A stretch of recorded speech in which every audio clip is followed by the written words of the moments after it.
ಮೂಲಾ ನಕ್ಷತ್ರದಲ್ಲಿ ಜನಿಸಿದ್ರೆ ಏನಂದ್ರೆ ಮಾವ ತೀರೋಗ್ತಾರೆ, ಅತ್ತೆಗೆ ತೊಂದರೆ ಇದೆ ಅಂತಕ್ಕಂಥದ್ದು ಹೇಳ್ತಾರೆ. ಮೂಲಾ ನಕ್ಷತ್ರದವರು ಮದುವೆ ಮಾಡ್ಕೊಳ್ಳೋದ್ರಿಂದ ಕುಟುಂಬಗಳು ಸರ್ವನಾಶನ ಆಗ್ಬಿಡುತ್ತೆ. ಮೂಲಾ ನಕ್ಷತ್ರ ಅತ್ಯಂತ ಪವಿತ್ರವಾಗಿರ್ತಕ್ಕಂಥ ನಕ್ಷತ್ರ.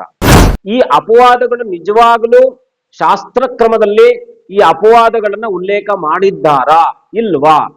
ಅದರಲ್ಲಿ ಜನಗಳ ಮಧ್ಯದಲ್ಲಿ ವಿಷಬೀಜವನ್ನು ಬಿತ್ತುವಂತಹ ಒಂದಷ್ಟು ವರ್ಗಗಳು ಇದರಲ್ಲಿ ಮೌಢ್ಯತೆಗಳನ್ನು ತುಂಬಿರ್ತಕ್ಕಂಥದ್ದಿದೆ.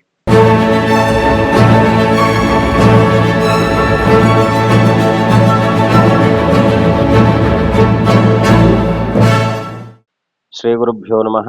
ಹೈಂ ರೀಂ ಶ್ರೀಂ ಶ್ರೀಮಾತ್ರೇ ಲಲಿತಾಂಬಿಕಾಯೇ ನಮಃ. ಶ್ರೀ ವಿಷ್ಣು ರೂಪಾಯ ನಮಃ ಶಂಕರಾಯ. ಆತ್ಮೀಯರೇ, ತಮ್ಮೆಲ್ಲರಿಗೂ ಸಮೃದ್ಧಿ ಟಿವಿಗೆ ಆತ್ಮೀಯವಾದ ಸ್ವಾಗತವನ್ನು ಬಯಸುತ್ತಾ, ಇವತ್ತಿನ ವಿಶೇಷತೆ ಏನಪ್ಪ ಅಂದ್ರೆ, ನಿಮ್ಮೆಲ್ಲರಿಗೂ ಕೂಡ ತಿಳಿದಿರತಕ್ಕಂಥ ವಿಚಾರನೇ, ಹೊಸ ವಿಷಯ ಏನಲ್ಲ. ಆದರೆ ಆ ವಿಚಾರದಲ್ಲಿ ತಾತ್ಪರ್ಯತೆ ಏನಿದೆ, ಅದನ್ನ ನಾವು ನಿಜವಾಗ್ಲೂ ನಂಬಬೇಕಾ, ಅಥವಾ ನಂಬಿಕೆ ಅಂತಕ್ಕಂಥದ್ದು ನಮ್ಮನ್ನ ನಿರಂತರವಾಗಿ ಯಾವುದಾದ್ರೂ ಅಡಚಣೆಗಳಿಗೆ ದೂಡುತ್ತಾ ಅನ್ನುವಂತಹ ಒಂದು ಅಷ್ಟು ಸಮಾಲೋಚನಾ ಯುಕ್ತವಾಗಿರ್ತಕ್ಕಂಥ ವಿಚಾರಾದಿಗಳು ನಮ್ಮನ್ನ ಕಾಡ್ತಾ ಇರ್ತಕ್ಕಂಥದ್ದಾಗುತ್ತೆ. ಅದರಲ್ಲಿ ಏನಪ್ಪಾ ಅಂದ್ರೆ, ಈ ಒಂದು ಅಪವಾದಗಳು ಅಂತಕ್ಕಂಥದ್ದಿದೆ. ಮುಖ್ಯವಾಗಿ ಸ್ತ್ರೀ ಗೋಬ್ರಾಹ್ಮಣ ಮಿತ್ರಾದಿ ದ್ರೋಹಾದ್ ಅಖಿಲ ಪಾತಕೈಹಿ ಮುಚ್ಚತೆ ಸರ್ವಪಾಪೇಭ್ಯೋ ಪರಬ್ರಹ್ಮಾದಿ ಗಚ್ಚತಿ ಅಂತೇಳಿ ಹೇಳುತ್ತೆ ಶಾಸ್ತ್ರ. ಏನ್ ಹೇಳುತ್ತೆ?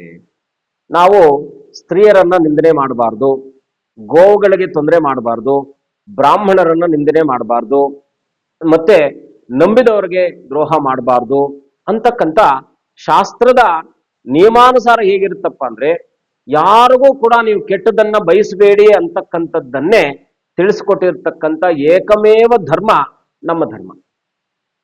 ಇದು ಧಾರ್ಮಿಕವಾಗಿ ಬಂದಿರತಕ್ಕಂಥದ್ದು ಆದುದರಿಂದ ಎಲ್ಲವೂ ಕೂಡ ದೈವದತ್ತವಾಗಿ ಇರ್ತಕ್ಕಂಥದ್ದು. ನಾವು ಒಂದು ಗೋವನ್ನ ದೇವತಾ ಸ್ವರೂಪಳೆಂದು ಭಾವಿಸ್ತೀವಿ, ಒಂದು ವೃಕ್ಷವನ್ನ ದೇವತಾ ಸ್ವರೂಪವೆಂದು ಭಾವಿಸ್ತೀವಿ, ಒಂದು ಪ್ರಾಣಿಯನ್ನ ದೇವತಾ ಸ್ವರೂಪ ಅಂತೇಳಿ ಭಾವಿಸ್ತೀವಿ. ಹೀಗೆ ಆ ಸ್ವರೂಪಗಳನ್ನ ಬೆಸೆಯುವಂತಹ ಮನಸ್ತತ್ವಗಳನ್ನು ಇಟ್ಕೊಂಡಿರ್ತಕ್ಕಂಥವ್ರು ನಾವು ಯಾಕೋ ಕೆಲವೊಂದು ವಿಚಾರಗಳಲ್ಲಿ ಮೌಢ್ಯತೆಗಳನ್ನೇ ತುಂಬಿಕೊಂಡಿರ್ತೀವಿ. ಅಂತಹ ಮೌಢ್ಯತೆಗಳಲ್ಲಿ ತುಂಬಿಕೊಂಡಿರ್ತಕ್ಕಂಥ ವಿಚಾರಾದಿಗಳನ್ನ ನಾನು ಸ್ಪಷ್ಟವಾಗಿ ತಿಳಿಸುವ ಸಲುವಾಗಿ ನಿಮ್ಮ ಮುಂದೆ ಬಂದಿದ್ದೇನೆ. ಹಾಗಿದ್ರೆ ಯಾವ ಮೌಢ್ಯತೆಗಳು? ನಾವೀಗ ಕೆಲವು ಹೆಣ್ಣು ಮಕ್ಕಳು ಜನಿಸಿದಾಗ ಅದು ಅವರ ಪೂರ್ವ ಜನ್ಮಕ್ಕೆ ಅವರು ಮಾಡಿರ್ತಕ್ಕಂಥ ಪುಣ್ಯ ಫಲಗಳ ನಿರ್ಧಾರದ ಮೇಲೆ ಈ ಜನ್ಮವನ್ನು ಎತ್ಕೊಂಡಿರ್ತಾರೆ. ಅದು ಕೆಲವು ನಾವೀಗ ಲೋಕಾರೂಢಿಯಾಗಿ ಮೂಲಾ ನಕ್ಷತ್ರ, ವಿಶಾಖ ನಕ್ಷತ್ರ, ಜ್ಯೇಷ್ಠ ನಕ್ಷತ್ರ, ಹೀಗೆ ಈ ಒಂದು ಆಶ್ಲೇಷ ನಕ್ಷತ್ರ, ಈ ನಕ್ಷತ್ರಗಳಲ್ಲಿ ಜನಿಸಿದವರನ್ನ ಅಪವಾದಗಳಾಗಿ ನಾವು ಅವ್ರ ಮೇಲೆ ಅಪವಾದಗಳನ್ನು ಏರುವಂತ ಕೆಲಸವನ್ನು ಮಾಡ್ತೇವೆ. ಖಂಡಿತ ನಾನು ಆಗ್ಲೇ ತಿಳಿಸಿದ ಹಾಗೆ ಬ್ರಾಹ್ಮಣರನ್ನ, ಸ್ತ್ರೀಯರನ್ನ, ಗೋವನ್ನ ನಂಬಿದವರನ್ನ ಯಾರು ತೇಜೋವಧೆ ಮಾಡ್ತಾರೋ 3 ಜನ್ಮಗಳು ಅವರು ನರಕವನ್ನು ಅನುಭವಿಸ್ತಾರೆ ಅಂತಕ್ಕಂಥದ್ದು ಶಾಸ್ತ್ರಲಿಖ್ಯ. ಹಾಗಾಗಿ ಈ ನಕ್ಷತ್ರಗಳನ್ನು ಯಾಕೆ ನಾನು ತಂದೆ? ಮೂಲಾ ನಕ್ಷತ್ರ, ಜ್ಯೇಷ್ಠ ನಕ್ಷತ್ರ, ವಿಶಾಖ ನಕ್ಷತ್ರ, ಆಶ್ಲೇಷ ನಕ್ಷತ್ರ. ನಾನು ಕಳೆದ ಸಂಚಿಕೆಯಲ್ಲಿ ನಕ್ಷತ್ರಗಳ ಬಗ್ಗೆ ಸ್ವಲ್ಪ ಸಂಕ್ಷಿಪ್ತವಾಗಿ ಮಾತನಾಡಿದ್ದೆ, ಆದ್ರೆ ಸುದೀರ್ಘವಾಗಿ ಮಾತನಾಡ್ಲಿಕ್ಕೆ ಆಗ್ಲಿಲ್ಲ. ಆದ್ರೆ ಇವತ್ತಿನ ಕಾಲಮಾನಕ್ಕೆ ಇದೆಲ್ಲವೂ ಕೂಡ ಪ್ರಚಲಿತದಲ್ಲಿ ಇದ್ದು ಇದರಿಂದ ಒಂದಷ್ಟು ಸಂಸಾರಗಳಲ್ಲಿ ಒಡಕುಗಳು ಮೂಡ್ತಾ ಇರ್ತಕ್ಕಂಥದ್ದಾಗಿದೆ. ಹಾಗಾಗಿ ಈ ನಕ್ಷತ್ರಗಳಲ್ಲಿ ಜನಿಸಿರ್ತಕ್ಕಂಥವ್ರು, ಈಗ ಮೂಲಾ ನಕ್ಷತ್ರದಲ್ಲಿ ಜನಿಸಿದ್ರೆ ಏನಂದ್ರೆ ಮಾವ ತೀರೋಗ್ತಾರೆ, ಅತ್ತೆಗೆ ತೊಂದರೆ ಇದೆ ಅಂತಕ್ಕಂಥದ್ದು ಹೇಳ್ತಾರೆ, ಗಂಡನಿಗೆ ತೊಂದರೆ ಇದೆ ಅಂತ ಹೇಳ್ತಾರೆ. ಇನ್ನ ಜ್ಯೇಷ್ಠ ನಕ್ಷತ್ರದಲ್ಲಿದ್ರೆ ಹುಟ್ಟಿದೆ, ನಾವು ಮನೆಗೆ ಮದುವೆ ಮಾಡ್ಕೊಂಡು ಬಂದ್ರೆ ಅತ್ತೆಗೆ ತೊಂದರೆ ಇದೆ ಅಂತ ಹೇಳ್ತೀವಿ. ಆಶ್ಲೇಷ ನಕ್ಷತ್ರಕ್ಕೆ ಹೋದಾಗ ಮೈದನಿಗೆ ತೊಂದರೆ ಅಂತ ಹೇಳ್ತೀವಿ. ವಿಶಾಖ ನಕ್ಷತ್ರಕ್ಕೆ ಹೋದಾಗ ತಂದೆಗೆ ತೊಂದರೆ ಅಂತ ಹೀಗೆ ಗಂಡನಿಗೆ ತೊಂದರೆ ಅಂತ ಹೇಳ್ತೀವಿ. ಹೀಗೆ ಈ ಅಪವಾದಗಳು ನಿಜವಾಗಲೂ ಶಾಸ್ತ್ರಕ್ರಮದಲ್ಲಿ ಈ ಅಪವಾದಗಳನ್ನ ಉಲ್ಲೇಖ ಮಾಡಿದ್ದಾರಾ ಇಲ್ವಾ ಅಂತಕ್ಕಂಥದ್ದು ಇವತ್ತಿನ ವಿಚಾರ. ಮೂಲಾ ನಕ್ಷತ್ರ ಅತ್ಯಂತ ಪವಿತ್ರವಾಗಿರ್ತಕ್ಕಂಥ ನಕ್ಷತ್ರ. ಅಲ್ಲಿ ಏನಪ್ಪಾ ಅಂದ್ರೆ, ಈ ನಕ್ಷತ್ರಗಳಲ್ಲಿ ತ್ರಿಪಾದ ನಕ್ಷತ್ರಗಳು ಅಂತ ಬರುತ್ತೆ. ಏನಕ್ಕೆ ಅಂದ್ರೆ, ವಿಸ್ತಾರವಾಗಿ ಇದರ ಒಳಗಡೆ ಹೋದಾಗ ಮಾತ್ರ, ಅದರ ಅಧ್ಯಯನದಲ್ಲಿ ಬರಬಹುದಾಗಿರ್ತಕ್ಕಂಥ ವಿಚಾರಾದಿಗಳನ್ನ ತಿಳ್ಕೊಂಡಾಗ ಮಾತ್ರ ನಾವು ಆ ಅಪವಾದಗಳಿಂದ ಹೊರಗೆ ಬರಲಿಕ್ಕೆ ಸಾಧ್ಯ ಆಗುತ್ತೆ. ಇಲ್ಲದೆ ಇದ್ದಾಗ ಅಪವಾದಗಳ ಒಳಗಡೆನೇ ಇರ್ತೀವಿ. ಕೆಲವೊಂದಷ್ಟು ಮೌಢ್ಯತೆಗಳು ಪರಿವಾರಗಳ ಮೇಲೆ ಪ್ರಭಾವವನ್ನು ಬೀರುತ್ತೆ. ಕುಟುಂಬಗಳ ಮಧ್ಯದಲ್ಲೇ ಮೌಢ್ಯತೆಗಳು ಇರುತ್ತೆ.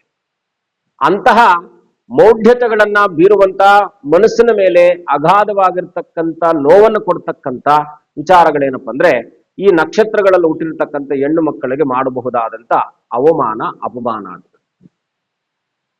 ಈ ನಕ್ಷತ್ರಗಳಲ್ಲಿ ಹುಟ್ಟಿದಂಥವರು ಸಹಜವಾಗಿ ಯಾಕೆ ಅಂದ್ರೆ ಕೆಲವೊಂದಷ್ಟು ದೋಷಗಳು ಇರ್ತಕ್ಕಂಥದ್ದು ವಾಸ್ತವಿಕವಾಗಿರ್ತಕ್ಕಂಥ ಸಂಗತಿಯಲ್ಲಿ ಅತ್ಯಲ್ಪ ಪ್ರಮಾಣದಲ್ಲಿರ್ತಕ್ಕಂಥ ದೋಷಾದಿಗಳನ್ನ ವೈಭವೀಕರಿಸಿ ದೊಡ್ಡದಾಗಿ ಹೇಳಿ ಅದರಲ್ಲಿ ಜನಗಳ ಮಧ್ಯದಲ್ಲಿ ವಿಷಬೀಜವನ್ನು ಬಿತ್ತುವಂತಹ ಒಂದಷ್ಟು ವರ್ಗಗಳು ಇದರಲ್ಲಿ ಮೌಢ್ಯತೆಗಳನ್ನು ತುಂಬಿರ್ತಕ್ಕಂಥದ್ದಿದೆ. ಆದ್ರೆ ಈ ಮೂಲಾ ನಕ್ಷತ್ರ ಸಾಕ್ಷಾತ್ ಸರಸ್ವತಿಯ ನಕ್ಷತ್ರ. ಈ ಮೂಲಾ ನಕ್ಷತ್ರದವರ ಗುಣ ಏನು ಗೊತ್ತಾ? ಮಾತೃ ಸ್ವರೂಪಿರೋರು.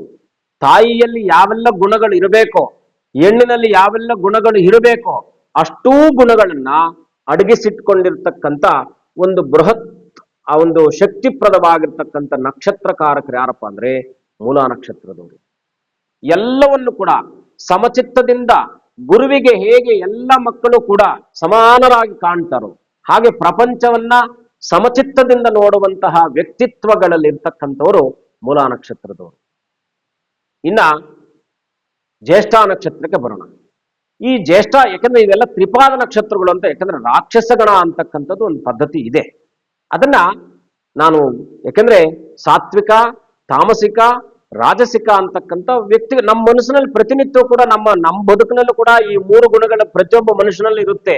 ಕೆಲವರಲ್ಲಿ ಕೋಪ ಹೆಚ್ಚಿರುತ್ತೆ, ಕೆಲವರಲ್ಲಿ ಸಾತ್ವಿಕತೆ ಹೆಚ್ಚಿರುತ್ತೆ, ಕೆಲವರಲ್ಲಿ ಸಮಾಧಾನ ಹೆಚ್ಚಿರುತ್ತೆ, ಕೆಲವರಲ್ಲಿ ಮುಂಗೋಪದ ಹೆಚ್ಚಿರುತ್ತೆ. ಇದೆಲ್ಲ ಗುಣಗಳು ನಮ್ಮಲ್ಲಿ ಇರ್ತಕ್ಕಂಥದ್ದೇ.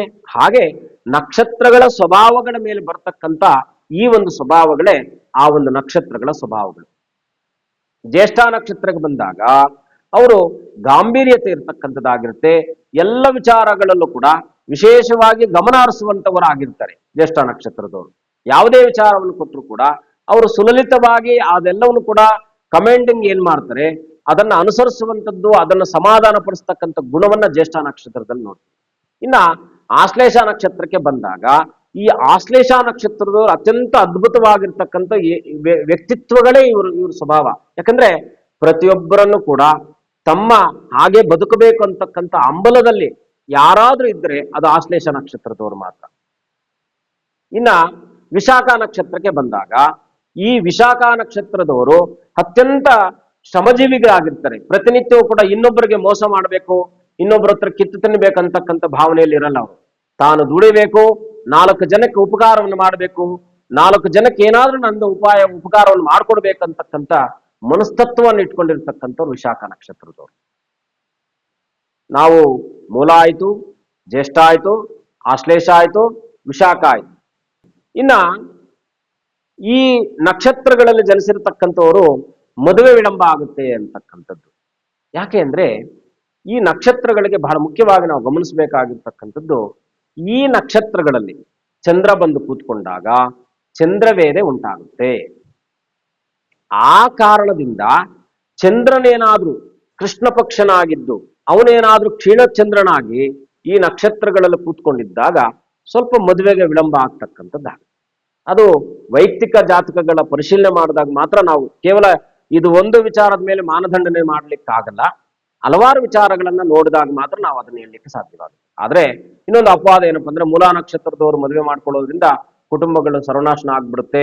ಜ್ಯೇಷ್ಠ ನಕ್ಷತ್ರದವ್ರನ್ನ ಮದುವೆ ಮಾಡ್ಕೊಳ್ಳೋದ್ರಿಂದ ಅತ್ತೆಗೆ ಸಮಸ್ಯೆ ಆಗುತ್ತೆ. ಇನ್ನ ವಿಶಾಖ ನಕ್ಷತ್ರದವ್ರನ್ನ ಮದುವೆ ಮಾಡ್ಕೊಳ್ಳೋದ್ರಿಂದ ಗಂಡನಿಗೆ ಸಮಸ್ಯೆ ಆಗುತ್ತೆ. ಇನ್ನ ಆಶ್ಲೇಷ ನಕ್ಷತ್ರದವರು ಮದುವೆ ಮಾಡ್ಕೊಳ್ಳೋದ್ರಿಂದ ಮೈದನಿಗೆ ಸಮಸ್ಯೆ ಆಗುತ್ತೆ. ಇದೆಲ್ಲವೂ ಕೂಡ ಈಗ ಮೈದನೇ ಇಲ್ಲದೆ ಇರೋ ಮನೆಗಳಲ್ಲಿ ಮದುವೆ ಮಾಡ್ಕೊಂಡಾಗ ಮೈದನಿಗೆ ಎಲ್ಲಿ ಸಮಸ್ಯೆ ಆಗುತ್ತೆ ಅಲ್ವಾ? ಒಬ್ಬೇ ಮಗನೇ ಇರ್ತಾನೆ, ಏಕೈಕ ಪುತ್ರ ಏಕೈಕ ಪುತ್ರಿ ಇರ್ತಾರೆ, ಇವ್ರಿಗೆ ಸಮಸ್ಯೆಯಲ್ಲಿ ಬರುತ್ತೆ. ಕಾರಣ ಏನಪ್ಪಾ ಅಂದ್ರೆ ಅದರಲ್ಲಿ ಇರ್ತಕ್ಕಂಥ ಮೌಢ್ಯತೆಗಳನ್ನ ಅಂತಹ ಸಂದರ್ಭಕ್ಕೆ ಅನುಸಾರವಾಗಿ ಯಾವುದೋ ಕಾಲಮಾನದಲ್ಲಿ ಈ ರೀತಿಯಾದಂಥ ಸಮಸ್ಯೆಗಳು ಇದ್ದುವು ಅಂತ ಇದ್ದಾಗ ಇವಾಗ್ಲೂ ಅದು ಇದಾವೆ, ಆದ್ರೆ ಅದರ ಪ್ರಮಾಣ ಕಡಿಮೆ ಆಗಿದೆ. ನಾವೊಂದು ಪೇಂಟ್ ಮಾಡಿದಾಗ ಒಂದಷ್ಟು ವರ್ಷಗಳ ಕಳೆದ ನಂತರದಲ್ಲಿ ತನ್ನ ಮೂಲ ಸತ್ವವನ್ನು ಕಳ್ಕೊಳ್ತಕ್ಕಂಥ ಪದ್ಧತಿಗಳಿರ್ತಕ್ಕಂಥದ್ದಾಗಿರುತ್ತೆ. ಹಾಗೆ ಮನುಷ್ಯ ಈ ನಕ್ಷತ್ರಗಳಲ್ಲಿ ಜನಿಸಿರ್ತಕ್ಕಂಥವ್ರು ಪ್ರೌಢಾವ್ಯವಸ್ಥೆಗೆ ಬರುವ ತನಕ ಮದುವೆಗೆ ವಿಳಂಬ ಆಗ್ತಕ್ಕಂಥದ್ದಾಗಿರುತ್ತೆ. ಆ ಮೆಚುರಿಟಿಯಲ್ಲಿ ಬಂದಾಗ ಮದುವೆ ಮಾಡ್ಕೊಂಡಾಗ ಅದು ಸುದೀರ್ಘವಾಗಿ ಬದುಕುವಂತಹ ವ್ಯವಸ್ಥೆ ಇರ್ತಕ್ಕಂಥದ್ದಾಗಿರುತ್ತೆ. ಯಾಕಪ್ಪ ಅಂದ್ರೆ ಇವರ ಗುಣಧರ್ಮಗಳಲ್ಲಿ, ತತ್ವಗಳಲ್ಲಿ ಸ್ವಲ್ಪ ವಿಭಿನ್ನತೆಗಳಿರ್ತಕ್ಕಂಥದ್ದಾಗಿರುತ್ತೆ. ಹಾಗಾಗಿ ನಾಯಕತ್ವ ಗುಣ, ಮಾತೃವಾತ್ಸಲ್ಯ ಮತ್ತೆ ಪರಿಪಾಲನಾ ಗುಣ, ಈ ಗುಣಗಳಿದ್ದಾಗ ಬೇರೆಯವರೊಟ್ಟಿಗೆ ಅವರು ಸ್ವಲ್ಪ ಅವರ ಆ ಒಂದು ಸ್ವಭಾವ ಏನಾಗುತ್ತೆ, ಆ ಸ್ವಭಾವ ಮಿಂಗಲಾಗ್ತಕ್ಕಂಥದ್ರಲ್ಲಿ ತೊಂದರೆ ಆಗುತ್ತೆ. ಆ ಕಾರಣದಿಂದ ಇವರನ್ನ ಸ್ವಲ್ಪ ನಿಧಾನ ಮಾಡಿ ಇವರಿಗೆ ಮದುವೆ ಮಾಡ್ತಕ್ಕಂಥ ಒಂದು ವ್ಯವಸ್ಥೆಯನ್ನು ಮಾಡಿಕೊಟ್ಟಿರ್ತಕ್ಕಂಥದ್ದು ನಮ್ಮ ಪರಂಪರೆ. ಆದ್ರೆ ನಾವು ಇವಾಗ ಏನ್ ಮಾಡ್ತಿದ್ವಿ, ಇದೆಲ್ಲವನ್ನು ತಗೊಂಡು ಹೋಗಿ ಅವ್ರ ಮೇಲೆ ಕಳಂಕ ಹೊರಿಸ್ಬಿಟ್ಟಿದ್ವಿ. ಹಾಗಾಗಿ ಕಳಂಕ ಯಾರು ಹೊರಿಸ್ಲಿಕ್ಕೆ ಹೋಗ್ಬೇಡಿ. ಈ ಮಕ್ಕಳ ಬದುಕಿನಲ್ಲೂ ಕೂಡ ಎಷ್ಟೋ ಜನ ಮೂಲಾ ನಕ್ಷತ್ರದವರು ಇವತ್ತು ಮಹನೀಯರಾಗಿರ್ತಕ್ಕಂಥದ್ದು ನನ್ನ ಕಣ್ಣು ಮುಂದಿದೆ. ಜ್ಯೇಷ್ಠ ನಕ್ಷತ್ರದವರು ಎಷ್ಟೋ ಆಕ್ಟ್ರೆಸ್ ಇದ್ದಾರೆ. ಇವತ್ತು ಯಾಕೆ ನಮ್ಮ ದೇಶವನ್ನು ಆಳ್ತಾ ಇರ್ತಕ್ಕಂಥ ಪ್ರಧಾನ ಮಂತ್ರಿಗಳು ಕೂಡ ಆ ನಕ್ಷತ್ರಕ್ಕೆ ಸಂಬಂಧಪಟ್ಟಿರ್ತಕ್ಕಂಥವ್ರು. ಹಾಗಾಗಿ ಗಾಂಭೀರ್ಯತೆಗೆ ಇನ್ನೊಂದು ಹೆಸರಿರ್ತಕ್ಕಂಥದ್ದು ಜ್ಯೇಷ್ಠ ನಕ್ಷತ್ರ. ಹಾಗಾಗಿ ನೀವು ಯಾರು ಕೂಡ ಇದರೊಟ್ಟಿಗೆ ತುಂಬಾ ಸುದೀರ್ಘವಾಗಿ ಆಲೋಚಿಸುವಂತಹ ಮೌಢ್ಯತೆಗಳಿಗೆ ಹೋಗ್ಬೇಡಿ. ಸ್ವಲ್ಪ ಲೌಕಿಕವಾಗಿರ್ತಕ್ಕಂಥ ಆಲೋಚನೆಗಳು ಮತ್ತೆ ಪಾರಮಾರ್ಥಿಕವಾಗಿರ್ತಕ್ಕಂಥ ಮನಸ್ತತ್ವಗಳನ್ನು ಬೆಳೆಸ್ಕೊಂಡಾಗ ಈ ಎಲ್ಲ ಸಮಸ್ಯೆಗಳಿಗೂ ಕೂಡ ಮುಕ್ತಿಯನ್ನು ಕಾಣ್ತಕ್ಕಂಥದ್ದಾಗಿರುತ್ತೆ. ಶುಭಮಸ್ತು.